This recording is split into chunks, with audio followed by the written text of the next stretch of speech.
Ya, terima kasih Anda masih bergabung bersama kami. Pemirsa, kini kita ada di segmen Great Up, sudah kembali bergabung rekan Prisa Sumbodatuk. Ya, hari ini kita akan membahas tema yang menarik, yaitu tumbuh lebih besar dengan inkubator bisnis. Sudah tersambung melalui video conference bersama dengan Mbak Nita Kartika Sari, founder dari Kaya.id. Apa kabar Mbak Nita? Hai, apa kabar? Baik, terima kasih sudah bergabung bersama kami Mbak Nita. Mungkin Anda boleh jelaskan sedikit Kaya.id ini platform apa? Iya, jadi kami ini adalah business incubator untuk small medium enterprises, untuk UMKM ya.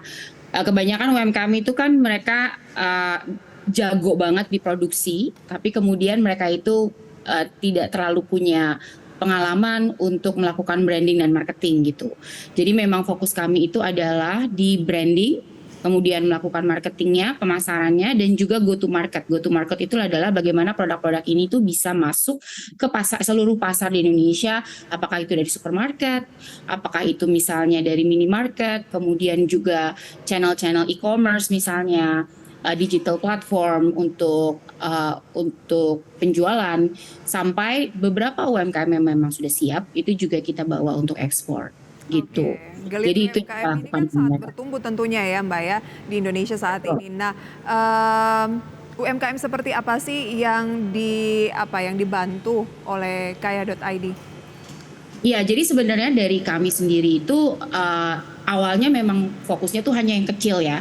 Jadi yang kecil di mana mereka itu sudah punya produk yang bagus gitu. Kemudian setelah itu mereka tinggal bagaimana kita poles sedikit, misalnya brandingnya kita benerin, kemudian juga packagingnya kita benerin, kualitas produknya kita tingkatkan gitu ya, quality controlnya kita perketat dan sebagainya, sehingga mereka itu bisa bersaing setidaknya di negeri kita sendiri gitu.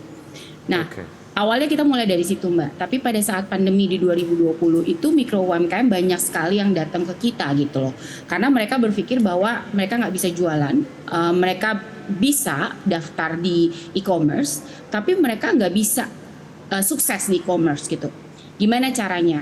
Nah, kami nggak bisa lah ya saat itu menolak mikro UMKM. Jadi yang kami lakukan juga adalah untuk mikro UMKM itu kita membuat sebuah platform di dalam e-commerce, namanya supermarket online Kaya Halal Market. Jadi semua mikro UMKM itu kita masukin ke situ karena kan mereka masih kecil-kecil dan home industry ya. Agak sulit juga kalau misalnya mereka itu dikembangkan dari sisi packaging dan sebagainya gitu. Jadi kita masukin ke situ. Yang kita promosikan adalah si supermarket online-nya ini, si Kaya Halal Market-nya ini gitu. Sehingga akhirnya semua produk-produk mikro yang ada di situ itu ikut berkembang. Gitu. Jadi kita memang mulainya sekarang itu dari mikro sampai ke medium enterprises. Sekitar 300 UMKM ada di kita sekarang. Baik, lalu apa sih Mbak Nita yang paling penting dalam proses pertumbuhan sebuah brand UMKM? Kita akan lanjutkan usai jeda berikut ini ya Mbak Nita ya. Dan pemirsa tetap bersama kami, usai jeda kami akan segera kembali. Kami masih berbincang bersama Mbak Nita Kartika Sari, founder dari Kaya.id. Apa sih yang paling penting dalam pertumbuhan sebuah brand UMKM Mbak Nita? Iya, yang paling penting adalah dari UMKM itu bagaimana kita bisa memberikan produk yang menarik dan berbeda kepada konsumen Indonesia gitu.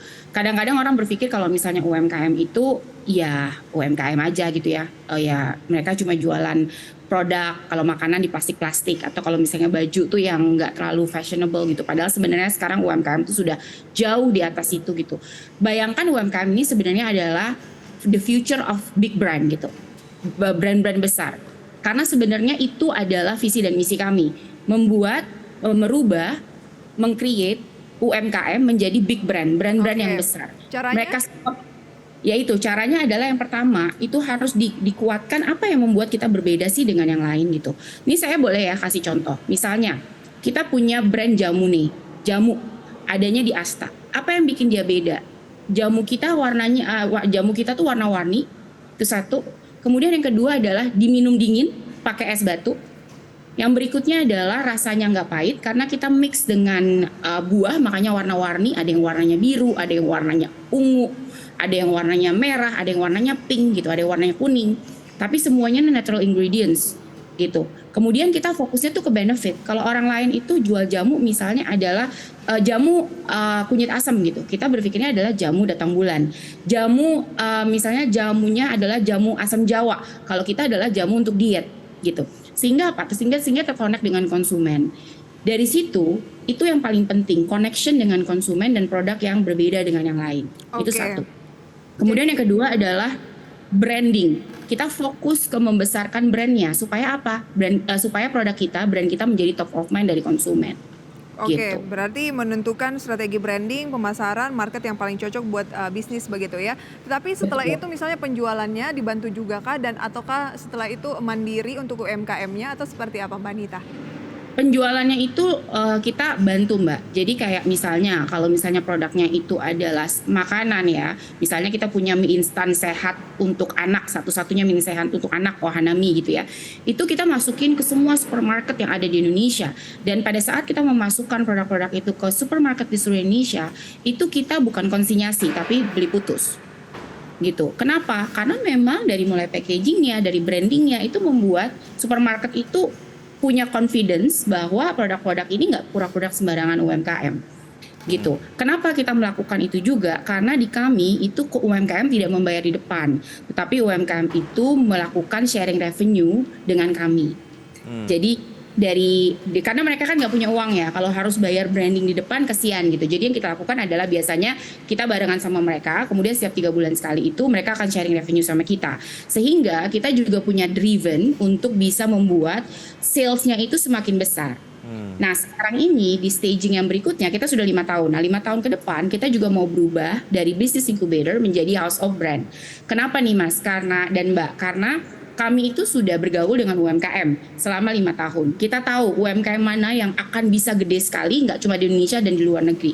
Makanya yang kita lakukan sekarang adalah untuk stage berikutnya, untuk beberapa UMKM yang kita lihat potensial, itu kita invest juga. Dan kita menjadi majority di situ. Kenapa? Agar kita mudah juga untuk lebih membesarkan lagi brandnya. Sehingga apa?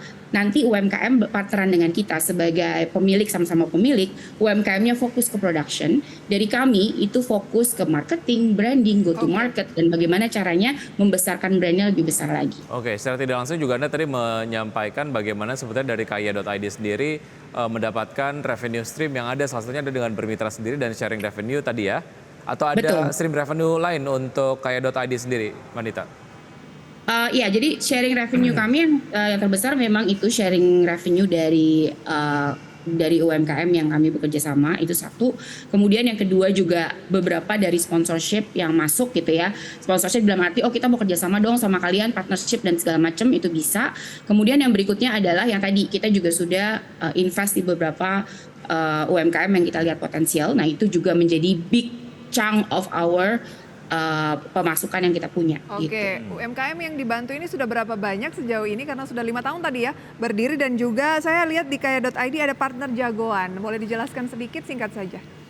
Ya, jadi kita ini Mbak, kita sudah punya 300 UMKM. 300 UMKM, ada yang kita fokus di e-commerce aja untuk mikro, ada yang kita bawa juga ke offline channel dan sebagainya, karena kita juga punya yang namanya jajanan Eli di Pasar Moy di Mall of Indonesia. Jadi Mall of Indonesia itu ada satu Eli yang semuanya adalah UMKM kita gitu di situ. Nah, UMKM jagoan ini apa ya? UMKM jagoan ini adalah UMKM yang memang kita prediksi ke depannya itu bisa punya potensi untuk bisa lebih besar lagi, nggak cuma di Indonesia dan di luar negeri. Karena Agustus kemarin saya juga ke Jepang, bertemu dengan beberapa buyer Jepang, dan buyer Jepang ini juga tertarik dengan beberapa produk yang kita punya untuk masuk ke Jepang. Jadi kita juga prepare di situ gitu. Kita juga mempersiapkan ini. Nah yang paling penting sebenarnya kalau UMKM itu mau sukses ya, UMKM itu harus mempersiapkan hulu ke hilirnya gitu. Karena pada saat kita masuk ke pasar internasional, mereka itu peduli dengan kalian itu bahan bakunya ngambil dari mana. Gitu. Dari petani. Traceability-nya ya? Betul, jadi traceability-nya, ESG-nya. Oke. Siapkan. Semoga sesuai dengan namanya begitu ya, Kaya.id memiliki mampu membawa kekayaan Indonesia ke mancanegara dan membuat UMKM ini bisa naik kelas terus ya Mbak Nita ya. Terima kasih sudah Terima kasih sharing sudah bersama bergabung. kami. Sukses untuk Anda. Sampai jumpa Mbak Nita.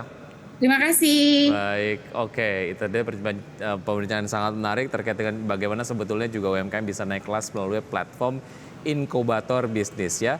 Kita akan update terlebih dahulu pergerakan dari IHSG pemirsa di awal pembukaan sesi 1 hingga saat ini dapat Anda saksikan di RTI pemirsa. IHSG melemah 0,05% di 6.991 setelah tadi sempat menyentuh posisi 7.000 dan dibuka menguat. Nilai tukar rupiah terhadap dolar Amerika Serikat menguat di 15.409 setelah sebelumnya sempat ke 15.300 di pembukaan. Baik, saham-saham yang masuk ke dalam jajaran top gainers diantaranya adalah ada Pegas, Arto Film, Trin, MEDC, RAM, PSDN, E-Software, dan Edge. Top losers ada Brand, STRK, BRPT, Cuan, AMRT, Cepin, Kalbe Farma, dan juga Bumi. Seperti selengkapnya bisa Anda saksikan pada data RTI pada pembukaan pagi hari ini pemirsa pukul 9:28. Sudah 90 menit kami menemani Anda dalam Power Breakfast. Ya, semoga pembahasan hari ini dapat menjadi referensi dan sumber informasi untuk Anda. Tetap berbareng informasi Anda hanya di IDX Channel, your trustworthy and comprehensive investment reference. Saya Wiki Adrian. Dan saya Prisa Sombodatu. Sampai jumpa.